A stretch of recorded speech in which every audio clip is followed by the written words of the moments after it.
Audible Gulshan? Yes yes yes. तो first of all तो आपका बहुत बहुत शुक्रिया कि आप अपने बिजी शेड्यूल से हमारे लिए टाइम निकाल पाए एंड हमें सबको पता है कि time is so precious and thank you so much कि आप आए आज हमारे लिए. And ladies and gentlemen, today we have a very special guest among us, Mr. Pulshan Sharma, who is the co-founder of Falhari. And हमने इनको देखा होगा Shark Tank India season 1 के टाइम पे. And we are very happy today कि आप आज हमारे साथ हैं. तो आपका अगर परमिशन हो तो हम स्टार्ट करें? नहीं, बिल्कुल बिल्कुल, it's my pleasure to join you guys. Thank you so much. So, Mr. Gulshan, I'm Rijal Mahapatra. And light को कुछ करूं क्या? no issues. आप clearly visible हो. अच्छा जी. So, Mr. Gulshan, I'm Rijal Mahapatra, और currently I'm interning with LWT Academy, and वो Kolkata-based academy, like Kolkata-based company है, and we're an educational tour company. And हमारे साथ यहाँ पे मेरी टीम भी मौजूद है. We have this 9 splendid and very enthusiastic women interns of the company. Okay. Yeah. So with that, पहला क्वेश्चन जो मैं आपसे पूछना चाहती हूँ, फलहारी आपका सेकंड स्टार्टअप था, जैसे आपने शार्क टैंक में मेंशन किया था. तो ये फलहारी का आपका इनिशियल आइडिया, कि आपको प्रेरणा कहाँ से मिली फलहारी स्टार्ट करने का? ओके.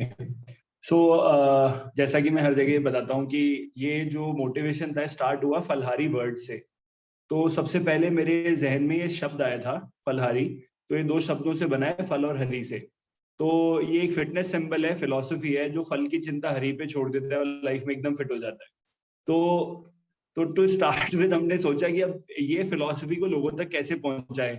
तो फ्रूट से शुरू करा. नेचर के साथ जोड़ने वाली एक खूबसूरत चीज जो है, रंग भरी, फ्रूट्स है.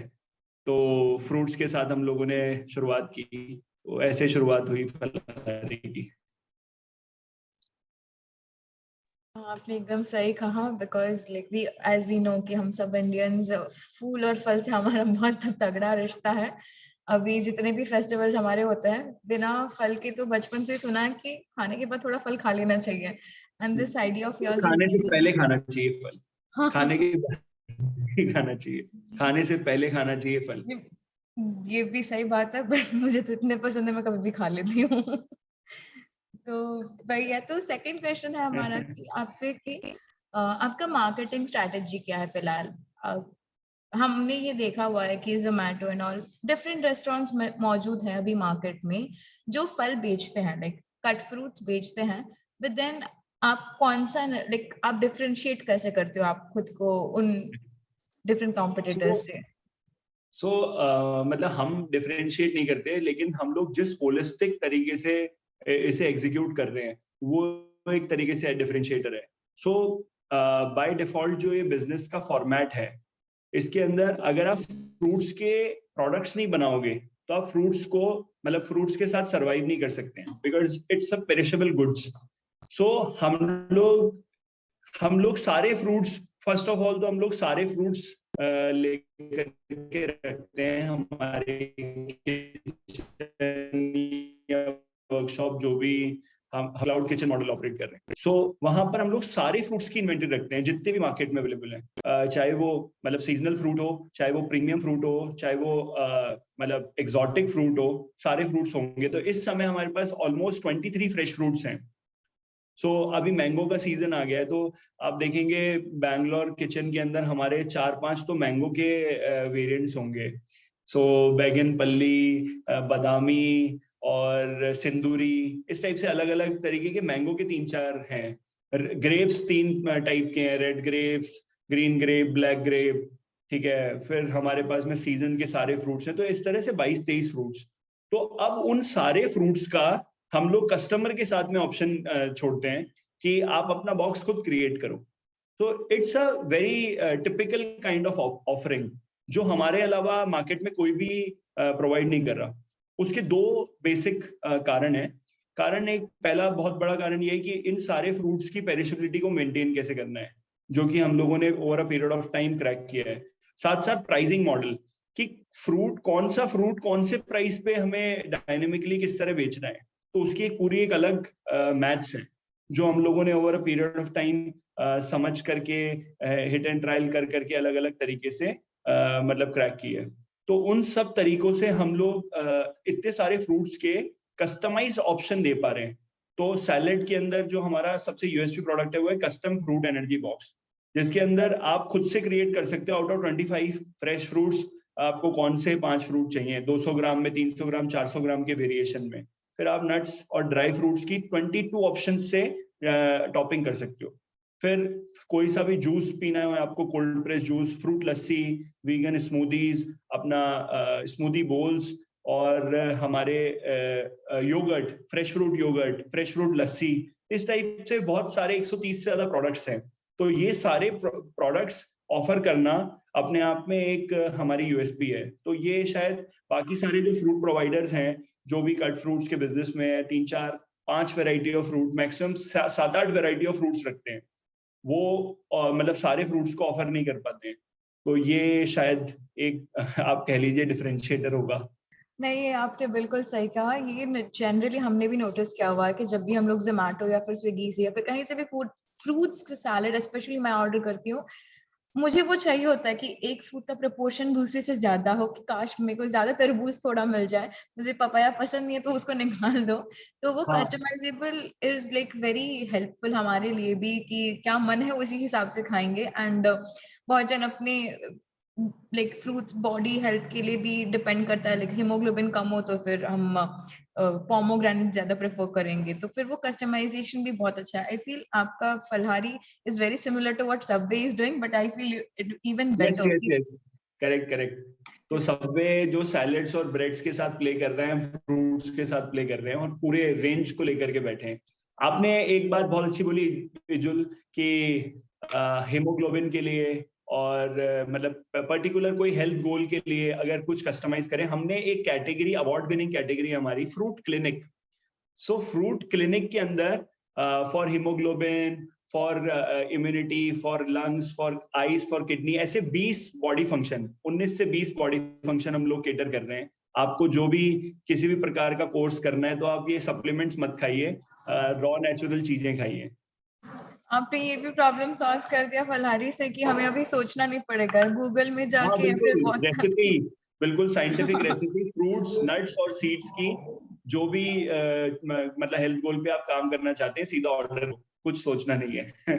ये बहुत अच्छी बात है कि अभी हमें सोचना नहीं पड़ेगा, we can just go to Falhari and देख सकते हैं कि अब क्या, किस बॉडी के लिए, किस प्रॉपर ट्रेनिंग के लिए किस फ्रूट की जरूरत है। एक ऐसा था क्वेश्चन आपसे, कि मुझे पूछना आपसे कि हमने देखा है कि इंडिया में जनरली फ्रूट्स के अराउंड ना हाइजीन का बड़ा इशू रहता है। हम जब भी बाहर से भी कहीं से भी फ्रूट ऑर्डर करते हैं, हमारा हमेशा एक जेन्युइन कंसर्न रहता है, क्योंकि ना फ्रूट्स एकदम फ्रेश है, उनको प्रॉपरली हाइजीन मतलब एरिया में उसको कटिंग एंड उसकी हो रही है कि नहीं, वाटर का हमेशा, बिकॉज हमने ये भी देखा है कि बहुत सारे डिजीज रिलेटेड होते हैं फ्रेश फ्रूट अगर प्रॉपर हाइजीन नहीं मेंटेन हो, एंड ये बिल्कुल हम बिल्कुल। बहुत कॉमन देखते हैं इंडिया में। तो आपका Falhari like how it is being that वो हाइजीन के बैनर तक कैसे पहुंच रहा है, लाइक व्हाट इज द तो प्रोसेस? तो ये हाइजीन का कंपैरिजन बेसिकली होता क्या है, क्योंकि हमने फ्रूट सैलेड या फ्रूट चाट के ठेले देखे हैं इंडिया में। बाहर फ्रूट लगे रहते हैं, कट करके दिखा रहे हैं और उसको फिर वो सेल कर रहे हैं, 20 रुपए की प्लेट, 30 रुपए की प्लेट, ठीक है। तो वो वाली चीज फलहारी के अंदर बिल्कुल भी नहीं होती है। फलहारी के अंदर पहली बात तो ये पूरी की पूरी एक स्पेशलाइज्ड फ्रूट किचन है, नॉट फूड किचन।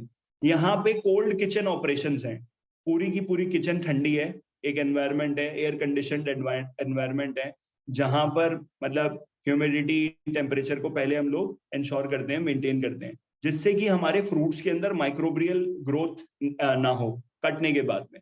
तो ठंडा एक एनवायरनमेंट मेंटेन किया जाता है हमारी सारी किचन्स में, ठीक है, एयर कंडीशनड होती हैं।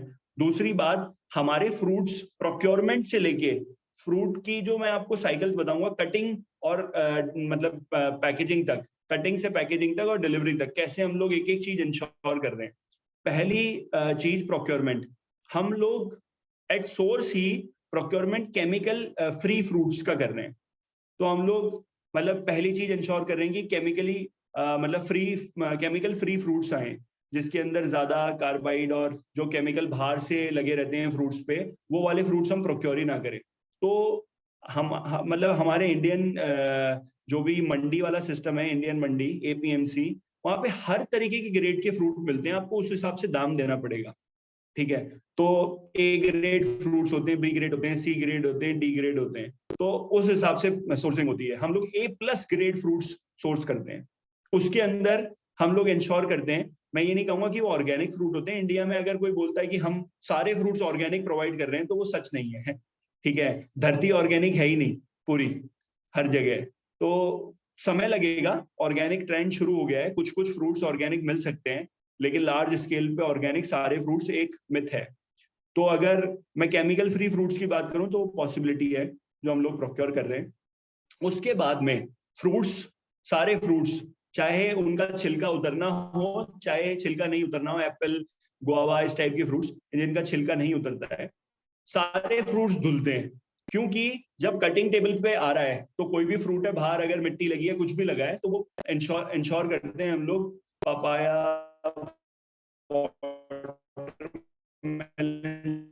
जैसे बड़े बड़े मस्क मेलन जैसे फ्रूट्स भी पहले वॉश होते हैं कटिंग से पहले, और वो RO वाटर से, जो शेफ है उसके हाथ पे ना लगे वाइल कटिंग, और ग्लव्स पहन करके और बिल्कुल सैनिटाइज्ड कंडीशन में। सैनिटाइज हम लोग नाइफ को भी 2-2 घंटों में सैनिटाइज करते हैं और कट करते हैं। और हर फ्रूट्स, मतलब जैसे होता है कि अलग अलग ब्रांचेस के फ्रूट हैं, सिट्रस कैटेगरी है, ठीक है, कुछ मीठे फ्रूट हैं, कुछ मेलन्स हैं। तो अब जैसे 3-4 तरीके के सीजन में मेलन्स आ रहे हैं, तो मेलन्स के लिए अलग चॉपिंग बोर्ड यूज हो रहा है, क्योंकि वो ज्यादा वाटरी होता है, तो उनका वाटर दूसरे फ्रूट्स पे ना लगे, जिससे कि फ्रूट्स क्या होता है, इंडिविजुअल फ्रूट्स अगर कटे हुए रखे हुए हों तो वो जल्दी नहीं सड़ते हैं। ज्यादा मतलब जो माइक्रोबियल ग्रोथ होती है, अगर मैं स्पेसिफिक बोलूं, वो होती है मिक्सिंग ऑफ जूस से। मतलब फ्रूट का जो पानी है, जो भी उसका जूस है कट करने के दौरान, वो अगर मिक्स होता है तो माइक्रोबियल ग्रोथ होती है। तो हम लोग ये मेक श्योर करते हैं कि ड्यूरिंग कटिंग फ्रूट्स है ना ज्यादा मिक्स ना हो, मतलब वो नाइफ मिक्स ना हो, जिससे कि उसका जो फ्लूइड है दूसरे फ्रूट के ना लगे।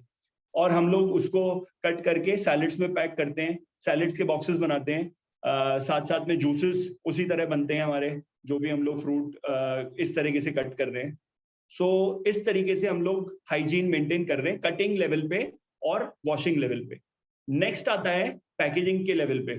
तो हमारी पूरी की पूरी पैकेजिंग एनवायरनमेंट फ्रेंडली है, बायोडिग्रेडेबल है। तो पेपर की पैकेजिंग यूज कर रहे हैं हम लोग, ITC फूड ग्रेड पेपर है हमारे, मतलब यहाँ पे साहिबाबाद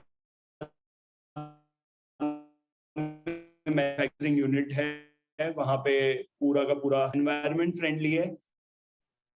जूस के लिए ग्लास बॉटल यूज करते हैं, जिससे कि वो मतलब प्लास्टिक के टच में आने से कर रहे हैं कि भाई ग्लास बिल्कुल न्यूट्रल होता है, तो इसलिए ग्लास बॉटल्स में पानी पीने का कल्चर कब से चला आ रहा है। ग्लास बॉटल्स में ही पहले बेवरेजेस सर्व किए जाते थे, तो वो न्यूट्रल होता है, तो ग्लास बॉटल में हम लोग हमारे ड्रिंक्स और बेवरेजेस सर्व कर रहे हैं। तो ये हो गया पैकेजिंग लेवल पे। तो ये जो बॉक्स है, ये एनवायरनमेंट के लिए भी फ्रेंडली है, और ये इस ह्यूमन बॉडी के लिए भी फ्रेंडली है। जो कचरा बाहर भी नहीं फैला रहे हम, क्योंकि बायोडिग्रेडेबल पैकेजिंग है, और कचरा मतलब कचरा अंदर फैलाना तो दूर, उसको साफ करने का प्रोडक्ट दे रहे हैं। एकदम आपने सही, मतलब आई बिलीव यू कम्प्लीटली, क्योंकि ना इतना प्रोसीजर का आपने ध्यान रखा है कि हाइजीनिक फ्रूट स्पेशली, जो कि इतना मिसकंसेप्शन है उसके रिगार्डिंग, बिकॉज आपने जैसे बोला फ्रूट्स के ठेले से ही हमने देखा हुआ है कि फ्रूट्स का बिजनेस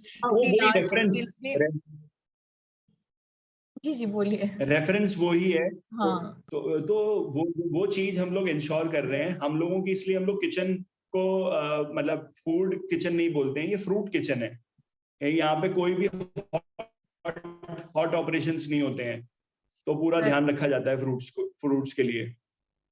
वो बहुत आई फील ये बहुत ही डिफरेंट है, मैंने ये कभी नहीं सुना है, ना ही आई फील ये कहीं पे है भी उतना प्रिविलेंट, ये फ्रूट किचन स्पेशली फ्रूट्स के लिए। आपने जैसे बोला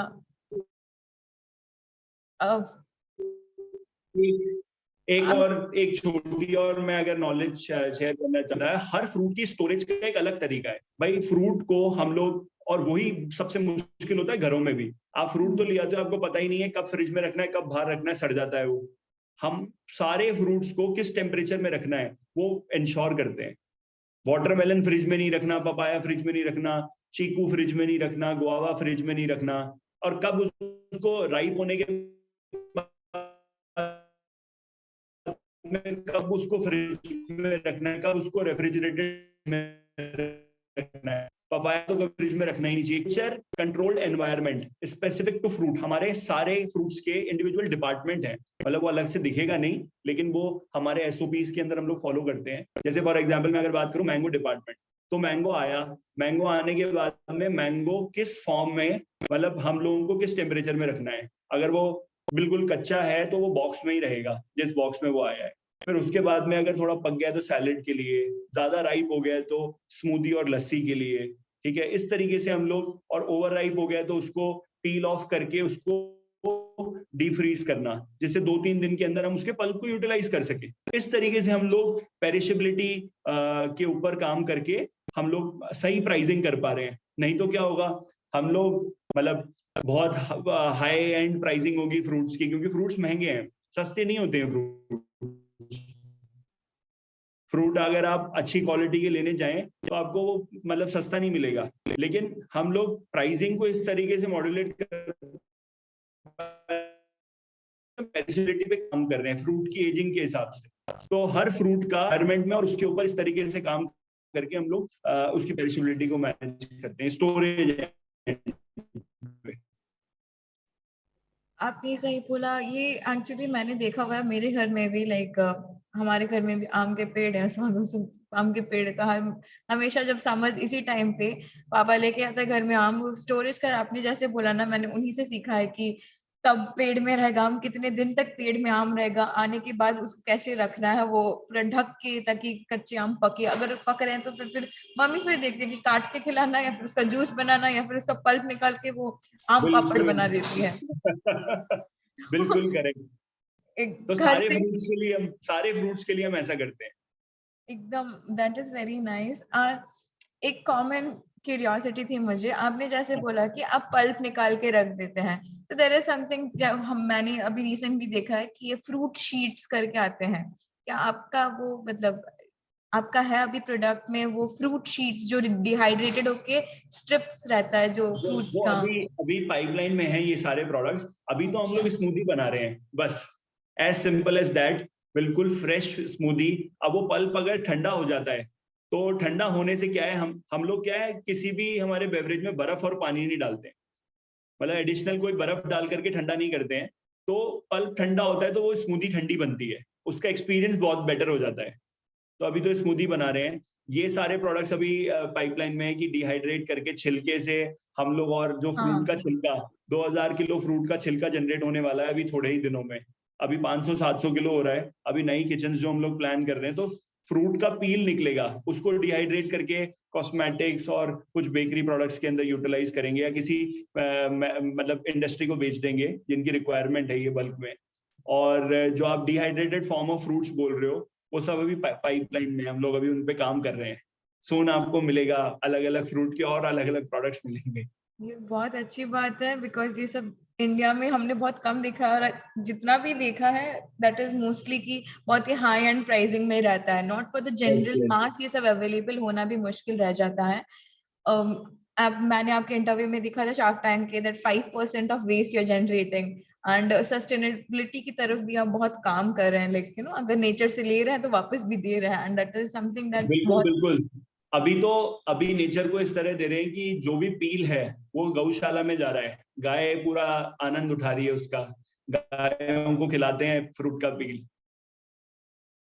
बहुत अच्छी बात है, मतलब टेकिंग फ्रॉम द नेचर और वापस भी दे रहे हैं, जितना ले रहे हैं उतना दे, वो बहुत ही अच्छी बात है। और बहुत कम कंपनीज मैंने देखी हुई हैं जिनको इतना like cutting down the waste, और आज के टाइम पे ये बहुत जरूरी है जब बहुत वेस्ट जरूरी है। मैनेजमेंट इज इतना ही हो गया है। अभी गर्मियों का मौसम ही देख लीजिए, तापमान बढ़ते जा रहा है, तो एनवायरमेंट फ्रेंडली भी है पल्हारी।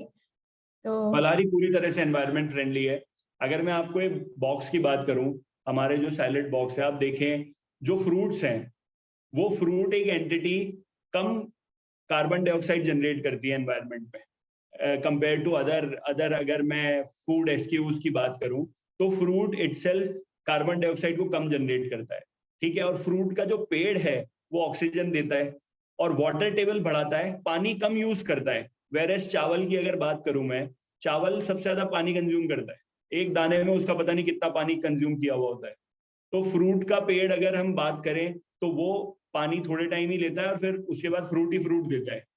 तो और क्लाइमेट के लिए वो ग्रीनरी प्रोवाइड कर रहा है in terms of water and water table, rain and water table, roots के माध्यम से वाटर टेबल बढ़ा रहा है। तो ये एनवायरनमेंट इतना फ्रेंडली है ये प्रोडक्ट फ्रूट इटसेल्फ। फिर वो पैकेजिंग जो है हमारी वो है बिल्कुल बायोडिग्रेडेबल। तो ये कंप्लीटली एक सस्टेनेबल प्रोडक्ट है। फिर ये प्रोडक्ट अगर कोई कंज्यूम करता है वो खुद सस्टेनेबल हो जाता है, वो खुद इतना फिट हो जाता है कि वो बाहर गंदगी करेगा ही नहीं। गंदगी फैलाने वाले भी हम हैं और अगर देखें तो साफ करने वाले भी हम हैं। तो अगर हम अच्छा खाएंगे तो फिर अच्छा बाहर इनपुट मिलेगा, आउटपुट मिलेगा। तो पूरी तरीके से सस्टेनेबल कंपनी हम तो बाय डिफॉल्ट कार्बन नेगेटिव है।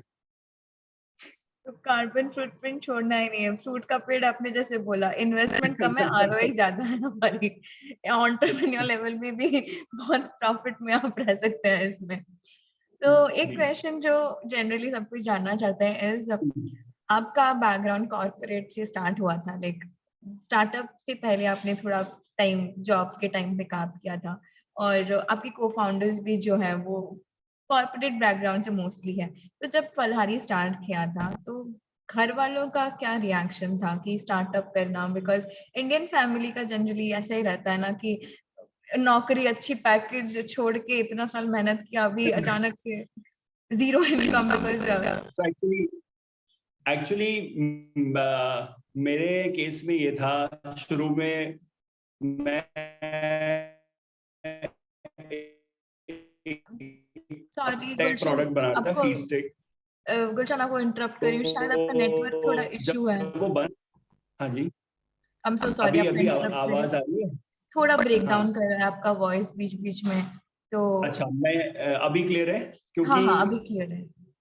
हाँ, सो मैं ये बोल रहा हूँ, पहला मेरा जो स्टार्टअप था वो था फीस्टिक मोबाइल एप्लीकेशन, जो पर्सनलाइज्ड डिश रिकमेंडेशन इंजन था फॉर रेस्टोरेंट गोअर्स। सो घर पे ये बता रखा था कि मैं इस तरीके से प्रोडक्ट बना रहा हूँ, और घर वाले चाहते, मतलब मेरे मॉम डैड नहीं चाहते थे कि मैं जॉब ना करके ये सब करूँ। लेकिन मेरे को मतलब क्लियर हो गया था कि मुझे जॉब नहीं करनी है, क्योंकि मैं जब इंटर्नशिप कर रहा था तो मेरा रेटिना डिटैच हो गया था, और उसके होने से मेरे को बहुत सेल्फ डाउट होने लग गया कि मैं ये सब क्यों कर रहा हूँ, क्या कर रहा हूँ, और उससे मेरी हेल्थ को कितना बेनिफिट होगा। तो खुद का कुछ करते हैं, प्रॉब्लम सॉल्व करते हैं, अपनी हेल्थ पे ध्यान रखते हैं। तो मैंने फर्स्ट हैंड ही शुरुआत ऐसे कर दी थी, मतलब बाय चांस एंटरप्रेन्योर हूँ मैं, नहीं तो मैं नौकरी कर रहा होता अगर ये हेल्थ इशू नहीं हुआ होता। तो मैं ठीक हो गया, लेकिन फिर सारी चीजें चेंज हो गई और फिर मैं ये सब काम करने लग गया। फलहारी जब शुरू किया मैंने, तब मेरे घर पे पता नहीं था 1.5 साल तक। मैंने बोला थोड़ा बिजनेस मैच्योर हो जाएगा तब मैं बताऊंगा घर पे, घर वालों को। तो तब तक मैंने बताया ही नहीं उनको, और ये भी नहीं बताया कि वो फीस्टिक मोबाइल एप्लीकेशन वाला बिजनेस बंद हो गया है। तो मैं क्या है, IIT JEE के बच्चों को ट्यूशन पढ़ाता था for my expenses and my जो लोन है, जो एजुकेशन लोन चल रहा था मेरे ऊपर। तो उस समय घर वालों को दिखता था कि यार ये मंथ ऑन मंथ इंस्टॉलमेंट भी भर रहा है, और कुछ घर खर्चे के लिए घर पे भी भेज देता है, और मम्मी को भी कुछ पैसे दे देता है। तो वो लोग पेन नहीं मारते थे, वो लोग सोचते थे कि ठीक है, हाँ कुछ तो कर रहा है ये सही। तो ऐसे मैंने 1.5 साल निकाले। फिर मैंने बताया घर वालों को, तो पापा तो बिल्कुल एकदम बोले कि यार तेरे को इंजीनियर इसलिए बनाया था क्या तू कि फ्रूट का ठेला लगा ले। मैंने बोला पापा फ्रूट का ठेला नहीं है, मैं एक प्रॉब्लम पे काम कर रहा हूँ। बोला वो जो कुछ भी हो, ये फ्रूट का बिजनेस करने के लिए पढ़ाया लिखाया था क्या, ये करने के लिए वो करने के लिए। मैं बोला मेरे को तो ये करना है। बोला ठीक है फिर करो, हमारी तरफ से तो कुछ वो मत समझ लेना, कुछ हेल्प मिलने वाली है। तो मैंने बोला ठीक है कोई बात नहीं, हेल्प नहीं है तो बस। उन्होंने कुछ मेरे को कभी इंटरप्ट नहीं, क्योंकि उनको पता चल, मतलब वो मेरे पापा हैं तो उन्हें पता है कि यार अपने बेटे का कैसे ट्रीटमेंट करना है। तो मुझे काम कराने के लिए चैलेंज करते रहते थे वो, हर बात पे। अरे तुम क्या कर रहे हो, तुम क्या कर सकते हो, कुछ नहीं होगा तुमसे। और मैं चार्ज अप हो जाता था, क्यों नहीं होगा, करके दिखाएंगे, ये करके दिखाएंगे। तो ऐसे ही मतलब वो चैलेंज एक्सेप्ट करते करते फलहारी बिल्ड हुआ। लेकिन घर वाले तो शुरू में खुश नहीं थे। फिर बाद में जब हमें 2019 में Coca Cola Golden Spoon award मिला, तो जो प्राइज डिस्ट्रीब्यूशन सेरेमनी थी वो बिल्कुल आईफा अवार्ड जैसी थी, ठीक है। वहां पे वहां वो सब उन्होंने वीडियो देखा और वो सब देखा, तो फिर उन्होंने उसके बाद कुछ बोलना बंद कर दिया। और फिर उन्होंने काफी मतलब वो आइडियाज भी देते रहते थे। कुछ एक दो रेसिपीज मेरे फादर की है फलारी में, फ्रूट सकरन करके एक रेसिपी है। 2021 दिसंबर में उनकी डेथ हो गई। लेकिन मैं उस दिन मुझे ऐसा लगा कि यार अब कुछ चैलेंज ही नहीं कर रहा है लाइफ में। तो मेरे को काफी टाइम लगा, मैंने किसी को कुछ शेयर नहीं करा, लेकिन इंटरनली काफी कुछ चलता रहा मेरे अंदर बहुत लंबे समय तक।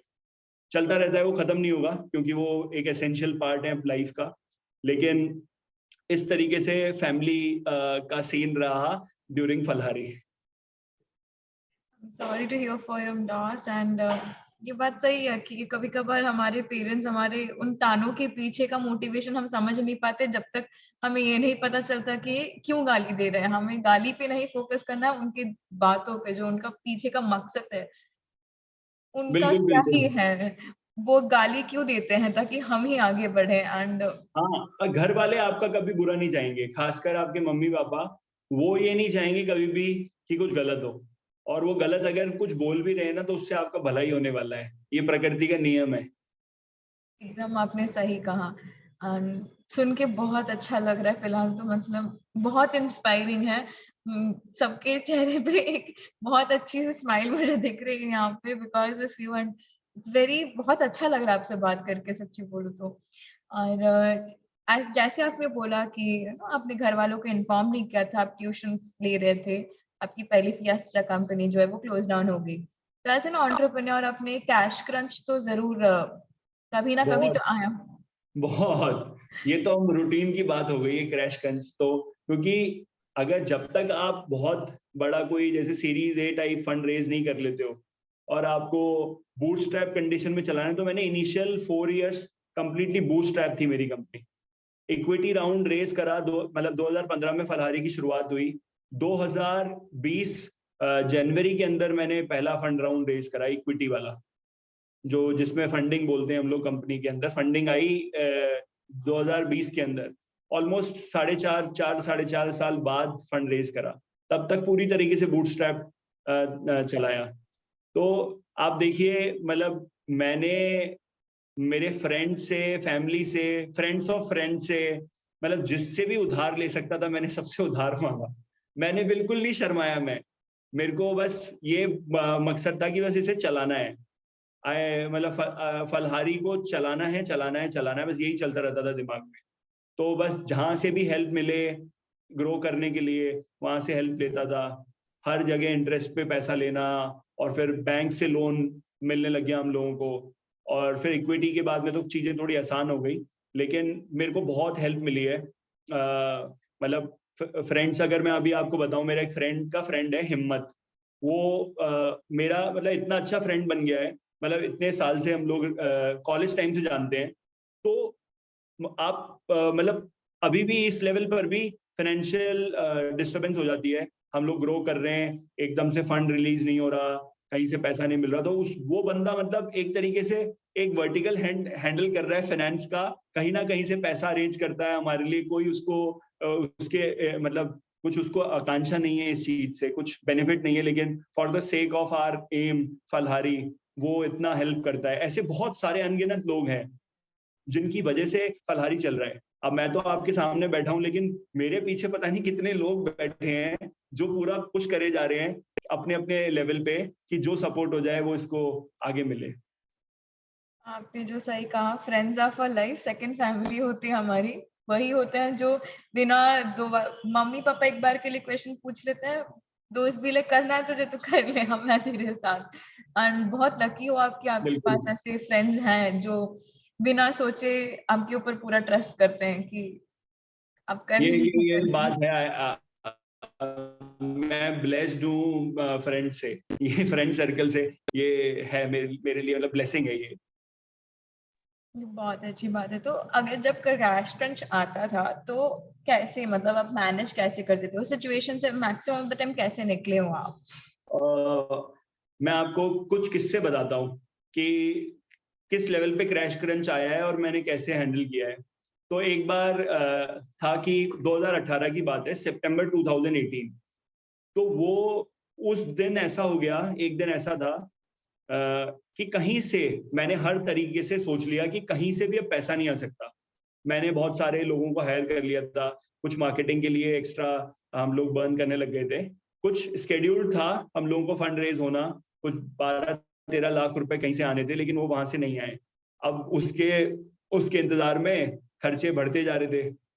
तो एक दिन ऐसा आया, मैं बिल्कुल मतलब हताश कोने मतलब कमरे के एकदम कोने में जाके बैठ गया। मुझे वो जगह भी याद है आज तक। और शाम के कुछ साढ़े 4-5 बज रहे थे। मैं सोच रहा था अब कहाँ से लेके आएगा गुलशन पैसा? अब तो सारे दोस्त हो गए, सब रिश्तेदार सब हो गए, सबसे जिनसे लेना-देना था सब हो गया, अब किसी के पास कहीं है नहीं, अब क्या करें? तो मेरे दिमाग में आया, देख 2 चीज़ है, या तो बिज़नेस जनरेट करते हैं, कहीं मार्केटिंग करने जाते हैं और बिज़नेस लेके आते हैं और वहाँ से कुछ एडवांस आएगा, क्योंकि हम लोग शुरू में सब्सक्रिप्शन बेस्ड कंपनी थे। तो हम लोग हमारे यहाँ बूटस्ट्रैपिंग चली इस वजह से कि हम लोग इवेंट करते थे कॉर्पोरेट्स में जाकर के और वहाँ से सब्सक्रिप्शन लेके आते थे, इंडिविजुअल सब्सक्रिप्शंस। 10 लोग, 20 लोग, 15 लोग, तो ₹2,500 का एक सब्सक्रिप्शन है, तो अगर मान लो 20 लोगों ने भी दे दिया तो ₹50,000 आ गए आपके पास अपफ्रंट। अब धीरे-धीरे वो बॉक्सेस हर दिन जाने हैं, तब तक आप और मार्केटिंग करो और पैसा रेज़ करके ले आओ और सब्सक्रिप्शन बेच लाओ। तो इस तरीके से हम लोग चलाते थे हमारा बिज़नेस। तो अब कहीं से सब्सक्रिप्शंस भी नहीं आ रहे और एकदम इमीडिएट कैश चाहिए था। तो मैं बैठा हुआ हताश, तो मैंने सोचा कि अब बैंक के पास चलते हैं। पैसा किसके पास है? बैंक के पास है। बैंक के पास जाओ। और बैंक में सच में ऐसा मिथ था मेरे दिमाग में कि यार आपको लोन तो मिल ही नहीं सकता, सरकारी बैंक कोई लोन नहीं देता है। सब हवा-हवाई बातें, मुद्रा योजना, ये योजना, लेकिन ऐसा दिमाग में मेरे था, क्योंकि कुछ हो नहीं रहा था। इससे पहले भी मैंने अप्लाई किया था एक बैंक में। फिर मैं गया फाइनली, एक इंडियन बैंक करके एक बैंक है सुशांत लोक ब्रांच, ये गुड़गाँव में। वहाँ पे मैनेजर से मुलाकात हुई, नेहिल जिंदल। अब उन्होंने बोला कि आप बैठो 5 मिनट, और 2 घंटे बाद आए वो। मैंने बोला यार कुछ होना नहीं है, लेकिन अपने पास कोई चारा नहीं है, इनको पिच करो। तो मैंने कुछ कहानी बुनी कि जूस सेंटर्स जो हैं, जो हर मार्केट में होते हैं, उसको रीब्रांड करेंगे। फलहारी के ज़ोमैटो, स्विगी का जो टाइल है, वो टाइल लगा रहेगा और वहाँ से वो जूसेस सप्लाई होंगे। तो बहुत सारे एरियाज़ को हम लोग एकदम एक्स्पोनेंशियली मतलब कैटर कर पाएँगे with the help of vendors.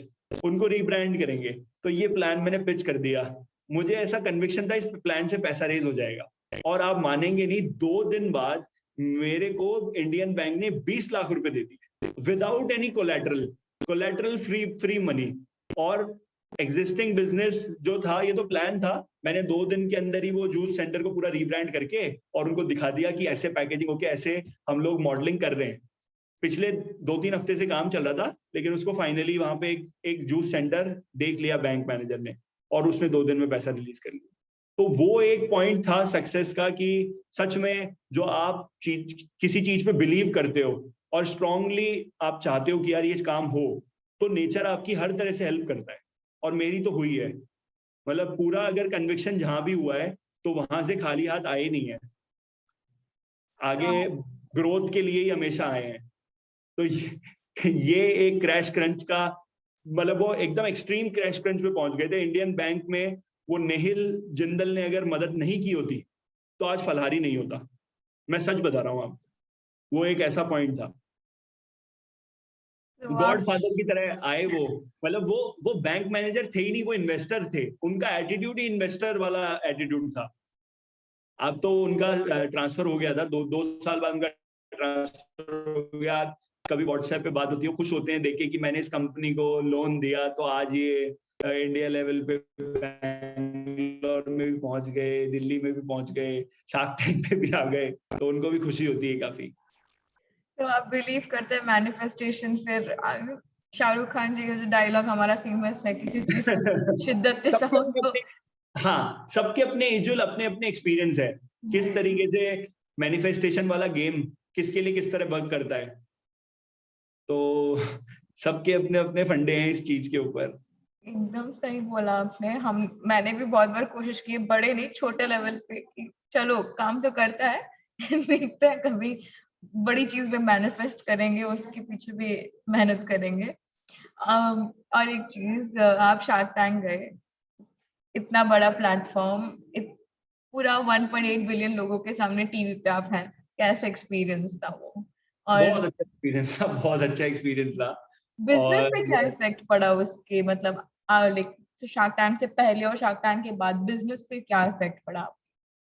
Shark tank से पहले हमारी विजिबिलिटी नहीं थी, मैं आपको बिल्कुल साफ बताऊं। इतने साल से हम बिजनेस कर रहे थे, लेकिन हम लोग मतलब लोगों तक, क्योंकि मार्केटिंग, डिजिटल मार्केटिंग के अंदर हम एक्सपेंडिचर करते ही नहीं थे। हम लोग एड्स और ये सारी मार्केटिंग करते नहीं थे। हम लोग स्विगी और जोमेटो के ऊपर एड्स रन करते थे, वहां पे टारगेट ऑडियंस है, वहीं पे ही बर्न करना है। तो इन टर्म्स ऑफ ब्रांड बिल्डिंग हमने कभी एक्सपेंडिचर किया ही नहीं बहुत बड़े अमाउंट्स में, जो कि डिजिटल मार्केटिंग पे। तो एक बहुत बड़ा डिजिटल पुश दिया शार्क टैंक ने, जिससे कि लोगों ने हमें देखा, हमारे प्रोडक्ट्स को ट्राई किया। तो मतलब 3 टाइम्स आप सीधा लगाइए, 3 टाइम्स ग्रोथ हो गई थी हमारी, और वो सस्टेन रही है आज तक।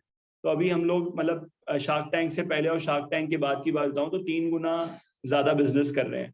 और हम लोगों का एक बहुत जबरदस्त एक चीज ये हुई है कि हम लोग जो कस्टमर एक्विजिशन कॉस्ट है, अगर मैं नई जगह किचन खोलता हूँ, तो नई जगह किचन खोलने के बाद मुझे बहुत ज्यादा हल्ला गुल्ला करने की जरूरत नहीं है। बस उनको दिखना चाहिए कि फलारी यहाँ आ गया है, एंड पीपल स्टार्ट ऑर्डरिंग।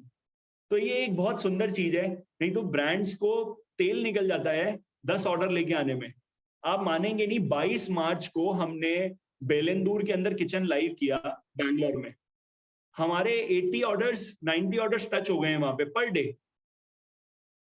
तो ये एक मतलब आप ये समझ लीजिए आश्चर्यजनक बात है, क्योंकि बड़े बड़े ब्रांड्स के साथ ऐसा नहीं होता। मैं नहीं कहूंगा मैकडी, केएफसी, ये तो बहुत बड़े ब्रांड्स हैं, लेकिन कोई भी जो नया ब्रांड है उसको मार्केट में लॉन्च करना है, तो 80-90 order, online order per day आना, इट्स अ वेरी बिग, मतलब बिग टास्क।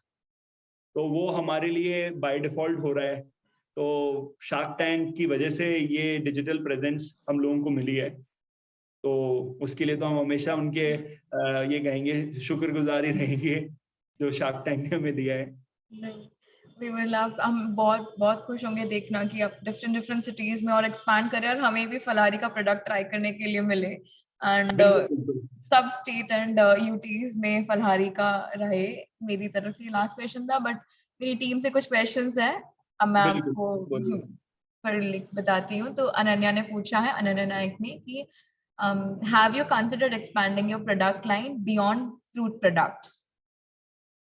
सो हम लोग सैलेड्स के अंदर अभी आएंगे मार्केट में, क्योंकि सैलेड्स में ऑलरेडी बहुत क्राउडेड है मार्केट। सैलेड्स में बहुत सारे प्लेयर्स हैं। तो एक बार एक चीज में यूएसपी क्रिएट हो जाए, तो रॉ नेचुरल चीजों को कवर करेगा फलहारी। हम लोगों का मोटिवेशन यही है कि अनकुक्ड पे ज्यादा से ज्यादा फोकस किया जाए, और रॉ ईटिंग का ट्रेंड बने। तो वो ट्रेंडी प्रोडक्ट्स मार्केट में हम लोग फलहारी ब्रांड के अंडर लेके आएंगे। तो अभी आप इमीडिएट अगर बात करें, कुछ टाइम बाद सैलेड्स हम लोग शुरू करेंगे हमारे किचन से, जो बिल्कुल कंसर्न डिपार्टमेंट है। भाई फ्रूट सैलेड है तो वेजिटेबल सैलेड, ठीक है, कट कट वेजिटेबल्स के पैकेट, ठीक है, जो आजकल आज ग्रीनी लीफी वेजिटेबल्स काफी मशहूर हो रही हैं, बहुत एग्जॉटिक, बहुत लीव्स खाना पसंद कर रहे हैं लोग। तो उस टाइप से, जैसे केल हो गया, ठीक है, और सीलरी हो गई, इस टाइप से बॉक्सेस बना के सुंदर सुंदर, वो सब भी हम लोग अभी मार्केट में लेके आएंगे। आप पूरी ट्रेंड को कैप्चर कर रहे हैं। फिर एक बड़ा मार्केट है, जब ये रिसेंटली जेनजी और मिलेनियल्स के साथ बूम हो रहा है, सब कोई हेल्थ कॉन्शियस हो रहे हैं, तो बहुत बड़ा मार्केट है ये। एंड ऑफ कोर्स प्लेयर्स हैं, बट फलहारी का जो मैंने सुना है अभी तक, आई फील कि बहुत डिफरेंट है। तो मार्केट कैप्चर करने में भी आपको बहुत अभी तो बहुत आसानी होगी। तो हमारा नेक्स्ट क्वेश्चन है गायत्री राजीव की तरफ से, can you throw some light on the dynamic pricing of the products and how do you do that? बिल्कुल बिल्कुल, बहुत इंटरेस्टिंग सवाल पूछा आपने। तो मैं आपको अभी बताता हूँ हम लोग प्राइसिंग डिफरेंटली कैसे करते हैं। पहली पहली चीज, तो फॉर एग्जाम्पल इन जनरल की प्राइसिंग 2 प्रोडक्ट हैं आपके पास, फॉर एग्जाम्पल वाटरमेलन जूस और बनाना स्मूदी। तो नहीं, अगर मैं स्मूदी की बात करूं, मैंगो स्मूदी और बनाना स्मूदी। अब मैंगो स्मूदी के अंदर जितना मैंगो का पल्प लगना है, बनाना स्मूदी में बनाना का जितना पल्प लगना है, उसके अंदर जो रेसिपी होगी कि भाई कितना कर्ड या पानी डलेगा और उस हिसाब से ब्लेंड करके हम लोग देंगे। तो फॉर्मूला सबका सेम होना चाहिए बाय डिफॉल्ट, तो जो कि एक जनरल मैथ्स लगती है। लेकिन हमारे केस में ऐसा नहीं है। हम लोग फ्रूट की प्राइसिंग करते हुए एक जनरलाइज फॉर्मूले पे काम नहीं करते कि इतना रॉ मटेरियल का इंग्रेडिएंट है और इतना हम लोगों को कमीशन और हमारा मतलब प्रॉफिट मार्जिन जोड़ करके प्राइस करना है। ये डायनेमिक्स डिपेंड करती है फ्रूट कितनी जल्दी हमें किचन से निकालना है। जो डायनेमिक की बात करी हमने, जैसे बनाना है, बनाना की पेरिशेबिलिटी उसकी कॉस्ट में काउंट होगी। बनाना ज्यादा पेरिशेबल है और उसकी डिमांड ज्यादा है अगर किसी टाइम पे, क्योंकि हमारे पास 8 साल का एक्सपीरियंस है, हमें पता है किस मंथ में किस टाइम पे क्या प्राइस होने वाला है फ्रूट का और उसकी कितनी डिमांड रहती है, उस हिसाब से, और उसकी पेरिशेबिलिटी क्या है, उस हिसाब से उस प्रोडक्ट की प्राइसिंग होगी। कि बनाना 2 दिन के बाद में ज्यादा तेजी से खराब होने लगता है तो उसको निकालना है, तो उसकी प्राइस एग्रेसिव होगी।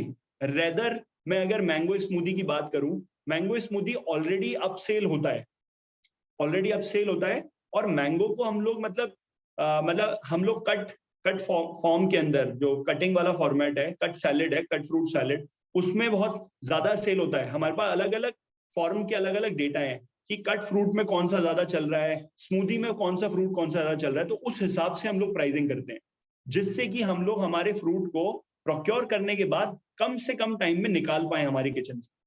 अब उससे क्या होगा, हम लोग वेस्टेज कम इनकर करेंगे और कस्टमर को बिल्कुल फ्रेश रेसिपी मिलेगी। वो ज्यादा दिन वाला फ्रूट, स्टोर्ड वाला फ्रूट नहीं होगा, वो तुरंत प्रोडक्ट में कन्वर्ट हो रहा है। तो इस तरीके से मैं प्रोडक्ट लेवल पे आपको बता रहा हूँ प्राइसिंग हम कैसे डिफरेंशिएट कर रहे हैं। ये प्राइसिंग जनरल तरीके से होती ही नहीं है।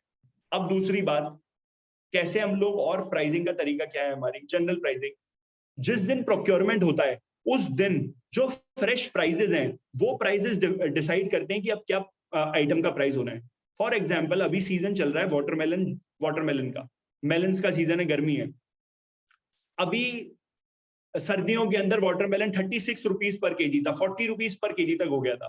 तो उसके हिसाब से 100, 120, 200 रुपए, 150 रुपए तक वाटरमेलन जूस का प्राइस गया। अभी 70 रुपए का है 200 ml, आने वाले टाइम पे 55 रुपीज का भी होगा। तो कस्टमर तक पूरा बेनिफिट पहुंचना चाहिए।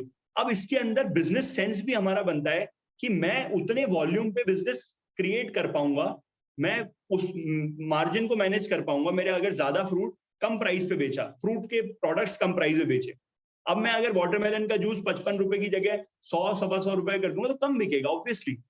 प्राइस सेंसिटिव मार्केट है इंडियन मार्केट। आप प्रीमियम पे इस प्रोडक्ट को प्लेस ही नहीं कर सकते क्योंकि मास डिमांड है और हम चाहते भी नहीं है। हम चाहते हैं फ्रूट ईटिंग का हैबिट बने, fruit consumption via holistic products आपको किसी भी फॉर्म में चाहिए, वो एक हैबिट बने। तो हमें प्राइस के ऊपर बहुत ध्यान रखना पड़ता है। और जो ईमानदारी से जिस फ्रूट की हम लोग प्रोक्योरमेंट कर रहे हैं जिस प्राइस पे, उस हिसाब से हमारे जो सेट मार्जिन और सेट कमीशंस हैं जो भी प्लेटफॉर्म पे हम बेच रहे हैं, उस हिसाब से ही हम प्राइसिंग करते हैं।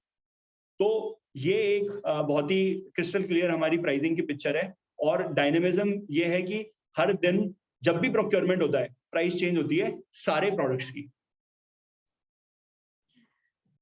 ये बहुत ही इंटरेस्टिंग प्राइसिंग स्ट्रैटेजी है जो कि बहुत ही डिफरेंट है नॉर्मल प्राइसिंग स्ट्रैटेजी से जो हम लोग देखते हैं। और आपने ये बहुत सही बताया कि हमारा इंडियन मार्केट बहुत ही ज्यादा प्राइस सेंसिटिव है।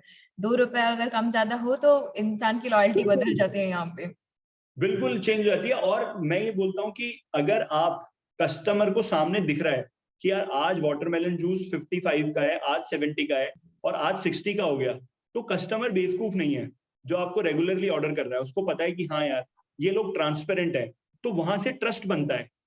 आप मानेंगे नहीं, फलहारी के 70% रिपीट ऑर्डर्स हैं। और ये बहुत इंटरेस्टिंग डेटा है। 70 to 75% अगर रिपीट ऑर्डर आ रहे हैं तो आपको जबरदस्ती कस्टमर एक्विजिशन पे बर्न ही नहीं करना पड़ेगा।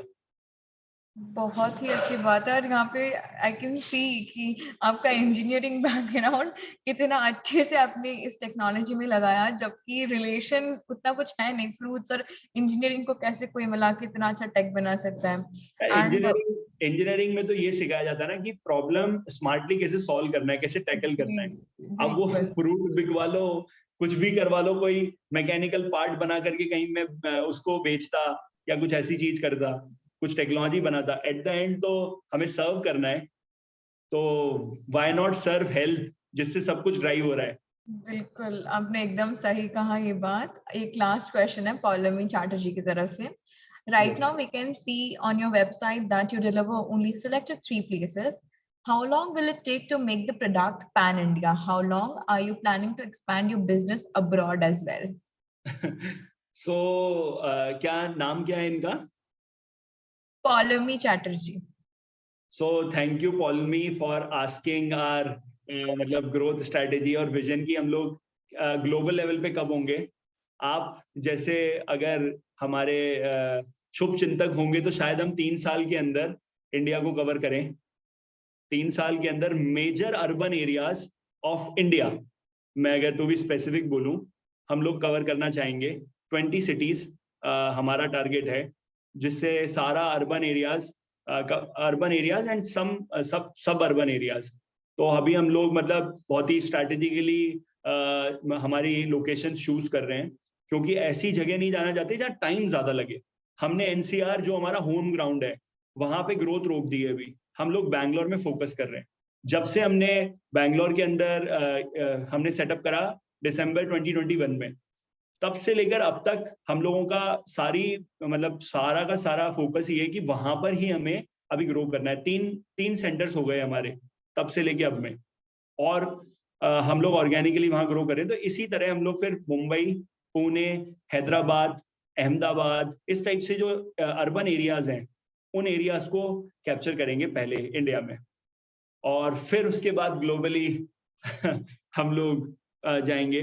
शार्क टैंक के बाद में हम लोगों को आप मानेंगे नहीं, मतलब 100+ फ्रेंचाइजी रिक्वेस्ट आई थी बाहर की, overseas franchisee request. Overall 350-360 franchisee request आई इंडिया और ग्लोबल लेवल पे मिला के, लेकिन 100+ आई थी बाहर से। तो बाहर भी हम लोगों के प्रोडक्ट को लोग देखना चाहते हैं। तो कनाडा, यूएस और इस टाइप की कंट्रीज में हम लोग मतलब इंडिया को कवर करने के बाद करते हैं आगे। अभी लाइक हम बहुत ही ज्यादा देखना चाहते हैं कि आप दूसरे सिटीज में ग्रो करो, all the like not only tyre 1, tyre 2, tyre 3 cities and in fact abroad is बिल्कुल। वेल। सबको फलहारी का पूरा पूरा फायदा मिलना चाहिए, सिर्फ इंडिया नहीं, इंडिया के बाहर भी। Fruits are the most healthiest. अभी तो समर का टाइम है, फ्रूट्स एक्सट्रीमली सबको पसंद है, and the best way of living of healthy and a holistic life approach, आपने जैसे बोला। Mr. Gulshan, it was lovely speaking to you today. बहुत ही ज़्यादा अच्छा लगा। Suchitra, thank you. कुछ there's one more message from Suchitra. She is saying कि thank you so much for being a great mentor throughout the session. I am really glad to be an audience, and I feel thank you Suchitra. and we feel each one of us today is carrying a lot of lesson. बहुत कुछ सीख के जा रहे हैं यहाँ से, बहुत कुछ implement करेंगे, and of course जब भी फिलहाल के लिए बैंगलोर या फिर बाकी एनसीआर में जाएंगे, we will be glad to try Falhari. And we have another message from Vishal is thank you very much, sending you the LinkedIn connection. We would all love to be connected with you because बहुत कुछ सीखने को मिला, जानने को मिला, and it was absolutely बहुत ही amazing experience था. Thank you so much, Mr. Gulshan. Same है। एक चीज और कहना चाहूंगा लास्ट में। हम लोगों का एक स्लोगन है, आप कर्म करें फल की चिंता फलहारी पे छोड़े, और ये ड्राइव है हम लोगों के लिए। जब भी मैं थोड़ा हताश उदास होता हूँ तो ये लाइन याद आ जाती है कि यार कर्म करो, जो होगा देखा जाएगा। तो फल की चिंता हमारे केस में फलहारी इंश्योर कर रहा है। आपने एकदम सही तो बोला। ये स्लोगन है हमारा, और ये मोटिवेट करता है हम लोगों को, टीम को एज टीम। एकदम। आप फलहारी की चिंता शायद पूरी इंडिया छोड़ देगी आप पे, फल की चिंता वो दूसरे फल की चिंता कर लेंगे, पलहारी उनकी खाने वाले फल की चिंता कर लेगा। बिल्कुल बिल्कुल। Thank you so much, Gulshan, and it was lovely having you today. Thank you, bye.